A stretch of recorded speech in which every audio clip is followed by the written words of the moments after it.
단 하루도 그냥 살지는 않았어요. 가장 큰 위기는 아무 변화가 없는 거예요. 나는 안 된다고 생각하는 데서 벗어나세요. 흑수저 타령 이런 거 그만하세요. 이제 제 얘기 좀 간단하게 할게요. 저는 우연히 아주 운이 좋아가지고 만 32살에 대우그룹에 임원이 된 적이 있었어요. 어느 날 초인종이 울려서 갔더니 한 60된 양반이 왔더라고요. 그래서 당신 누구냐니까 오늘부터 당신을 모시기로 한 기사라는 거예요.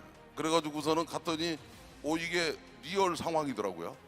그래서 그때 대우그룹이 하는 세계경영이라고 하는 부위를 책임지는 임원으로 갔어요. 참 열심히 했어요. 그런데 내가 몰랐던 거는 우리나라가 IMF가 오는 걸 몰랐었어요. 그런데 IMF가 오는 때 대우그룹은 자금 조달을 전부 해외에서 했었어요. 그러다 보니까 금융이 돌아가지가 않는 거였어요. 그게 대우그룹이 무너지게 된 계기예요.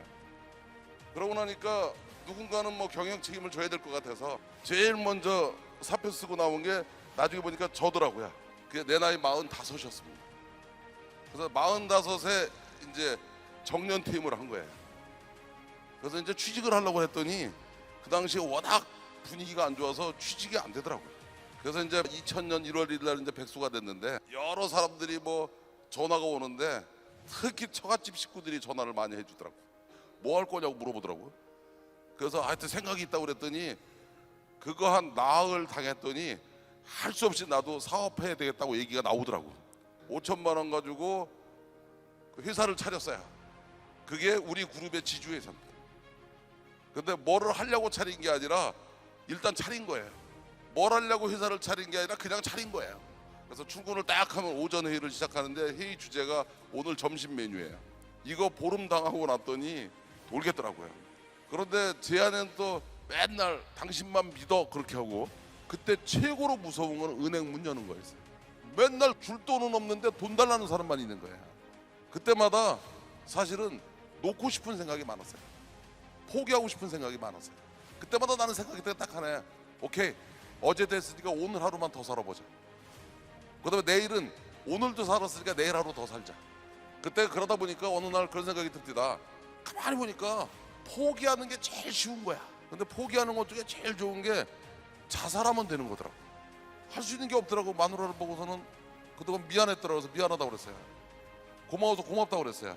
모든 사람을 만나는 사람마다 미안하다고 고맙다 소리만 했어요. 근데 웃기는 거는요, 15일이 지났는데 자살할 이유가 없어졌어요. 맨날 사업하고 시작해서 말도 안 하던 애들이 얘기를 하기 시작하더라고요. 그 다음에 마누라가 힘내라고 그러더라고요. 근데 은행 사람들이 다시 서류 내보라고 그러더라고요. 우리 직원들이 더 열심히 일을 하더라고요. 남들이 저보고 기적의 주인공이라고 그러고 뭐 신화의 주인공이라는데 그 본질을 하나 얘기해 드릴게요. 내가 잘난 척하고 내가 똑똑한 줄라고 할 때는 하나도 안 됐어요. 그런데 미안한 줄 알고 고마운 줄 아니까 되기 시작합니다. 여러분이 성공하고 싶으면 여러분을 도와주는 사람들이 있어야 돼요. 내가 왜 서두에 이런 얘기를 하냐, 도전해 보라고 하면 많은 사람이 늦었다고 그래요. 나 45살에 시작했거든요. 그 다음에 돈 없다고 그래요. 5천만 원 가지고 시작했어요. 그 다음에 그쪽 분야의 전문가가 아니라고 그래요. 나는 생명공학과, 약학과, 의학을 다 독학한 사람이에요. 그런데 그런 거는 전부 핑계일 뿐이에요. 그게 절실하면 하게 돼 있어요. 제가 우리 직원들 데리고 이스탄불 갈 때 단어 100개 딱 줘요. 그래서 이스탄불 비행할 때까지 100개는 금방 외웁니다.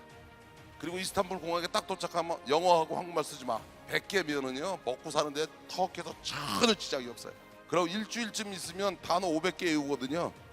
비즈니스 협상하는데 지장이 없어요. 근데 터키어를 공부하는데 4년 걸리거든요. 근데 출장 다니면서 공부하는데 일주일이면 충분하거든요. 그게 다 우리가 가지고 있는 관념의 허구입니다. 결론적으로 탁 얘기하면 나 2000년에 5천만 원 가지고 사업 시작했어요. 근데 내가 해보니까 5천만 원 가지고 전 세계 1000등 안에 들어가는데 11년 걸리더라고요. 이게 위기일까 기회일까 망설일 거 뭐가 있어요. 하다가 실패하면 다시 하면 되는 건데.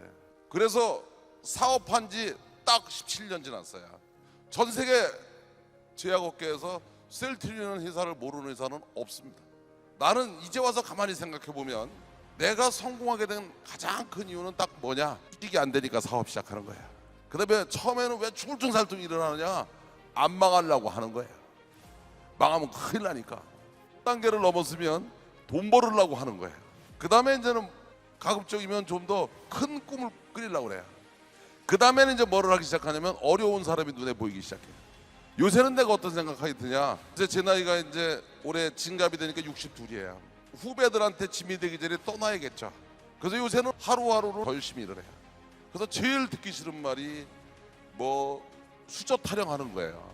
흙수저니 나무수저니 뭐 또 인터넷에 보니까 정의가 있더구만. 흙수저의 정의, 나무수저의 정의. 저희 아버님은 그냥 조그만 장사하셨어요. 연탄 가게 하셨어요. 그래서 전 중학교 다닐 때 집에 학교 오면 그 연탄 집게에다 연탄 들고 연탄을 배달했어요. 그래서 아버님, 어머님, 저 동생들 다 연탄 배달했었어요. 그것도 기자촌이라는 동네에서. 그 산비탈 동네입니다. 나 대학교 다닐 때 그때는 택시 기사를 알바를 했었어요. 24시간 택시 몰고 24시간 학교 다녔어요. 그래도 대학교 졸업할 때 4.3 만점에 4.18로 졸업했어요. 그러다 보니까 젊은 나이에 대우그룹의 임원이 됐는지 몰라요. 그런데 사업하면서나 봉급 찍으면서 똑같았던 거 하나는 단 하루도 그냥 살지는 않았어요. 그래서 나는 똑똑하다 안 똑똑하다는 중요하지 않다고 생각해요. 습관입니다. 생활 습관. 젊은 사람들이 제일 가지고 있는 큰 재산은 뭐냐? 젊은 시절에 있는 하루의 시간입니다. 그 시간을 어떻게 쓰느냐가 본인의 미래를 결정하는 거예요. 그러면 여기서 이제 여러분들한테 마지막 팁을 하나 드릴게요. 여러분이 절실해서 공부하면은요, 전공이 뭐든 상관없어요. 1, 2년이면 충분히 여러분도 전문가가 될 수 있어요. 여러분이 성공하고 싶은데 돈은 많으면 좀 쉬울 뿐이지 돈이 없어서 못하는 거 아니에요. 나이는 젊었을 때면 좀 더 유리하겠지만 나이도 절대 조건이 아닌 거예요. 제일 중요한 거는 여러분을 도와줄 사람들이 있어야 됩니다. 근데 여러분을 도와줄 수 있는 사람들은 다 누구냐? 여러분들이 도와주고 싶은 마음이 들게 해야 돼요. 그러면 도와주고 싶은 마음을 들게 하는 사람은 뭐냐? 미안하면 미안한 줄 알고 고마우면 고마운 줄 알아야 되는 거예요. 진짜 성공하고 싶으시면 다른 사람이 좋아하는 사람이 되십시오. 목숨 끊을 생각을 하고 모든 걸 내려놓으니까 나도 모르게 알게 되더라고요. 제가 맨 마지막에 강조하고 싶은 것은 여러분도 할 수 있습니다. 여러분의 생각과 행동을 바꾸세요. 생활 습관을 바꾸세요. 가장 큰 위기는 아무 변화가 없는 거예요. 이런 변화를 맞이하는데 우리가 제일 중요하게 생각해야 될 것은 나는 안 된다고 생각하는 데서 벗어나세요. 흙수저 타령 이런 거 그만하세요. 나도 흙수저였는데 사실 한 11년 했더니 전 세계 몇백 대까지 휙 들어가 버리더라고요. 근데 한 가지 확실한 거는 전 세계 별거 아니에요. 영어 잘해야지 전 세계 나가는 거 아니에요. 나 영어 잘 못해요. 그 다음에 나이, 여기 계신 분 충분한 나이에요. 돈 지금 5천만 원도 없으세요. 전공 분야 2년만 공부해 보세요. 그 어떤 분야든 다 할 수 있어요. 그래서 도전하시는 게 중요해요. 또 도전하면 언제까지 하는 거냐? 성공할 때까지 가는 거예요. 그래서 실패란 단어는 없는 겁니다. 아직 성공하지 않은 거지. 불가능이 어디 있어요? 어려운 거지. 어려운 거는 자고 일어나면 다시 하면 되는 거예요. 내가 해본 경험으로는 절박하면, 절실하면 이겨내게 돼 있어요. 그래서 시작하면 꼭 성공해요. 다만 일찍 하느냐 늦게 하느냐 차이는 있을지 몰라도. 그 다음에 도전을 해야지 열정이 생기는 것이지 열정은 누가 주는 선물이 아닙니다. 제일 중요한 것은 성공하고 싶은 사람은 모든 사람이 좋아하는 사람이 돼줘야 돼요. 그래서 최소한도 미안함과 고마움을 아는 사람이 성공을 할 수 있고 그런 사람만이 성공을 해야 됩니다. 여기서 제 얘기는 마치도록 하겠습니다. 고맙습니다.